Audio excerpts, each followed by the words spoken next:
I want to share with you a little bit about the history of inflation and deflation. What is it and where does it come from? So once we create fiat currency and there's money just because we say it's money, the question always becomes, how much money are we going to print? Inflation is when the government prints more money relative to the value that they have. Deflation occurs when they print less money according to the value that they have. So what does that mean?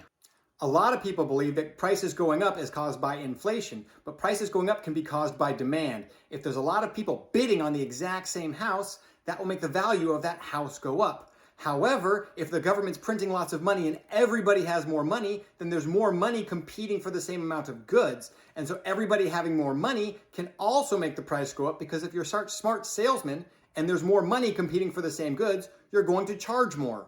One of the things this does is it actually taxes the savers. If you've got money in a bank or hiding in your mattress and the government prints a bunch of money around your money, then the value of your money actually goes down. It doesn't take long for people to figure out that saving money is losing money, so they decide to all run out and spend it. This becomes a secret tax on the saver. It's actually a reverse tax where it affects the savers and the middle income and the lower income more than it affects those earning a higher income.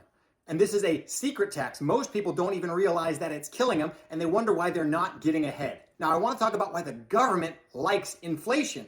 Inflation is actually good for the government. They know exactly what they're doing when they cause this inflation. If you are massively in debt, you don't want to have to pay that debt back with today's dollars. So instead, what you're able to do is inflate your currency, and the debt you pay off in the future, you're paying off with future dollars that are worth a lot less. So even though you're paying off the same number, that's not worth the same amount. If you are massively in debt, you don't want to have to pay that debt back with today's dollars. So instead, what you're able to do is inflate your currency, and the debt you pay off in the future, you're paying off with future dollars that are worth a lot less. So even though you're paying off the same number, that's not worth the same amount. This is a secret way the government is able to pay off their debts with less dollars. The problem is this doesn't work for everyday individuals, because the government borrows money at much lower rates. When you're borrowing money at 20% on a credit card, it doesn't matter because inflation isn't growing faster than your debt is. But for the government, it does. Deflation is the boogeyman, because it means all those debts the government is carrying, they have to pay back in the future with actually larger dollars. That's why Alan Greenspan, the former Federal Reserve chairman, said he would drop money out of helicopters before he allowed deflation.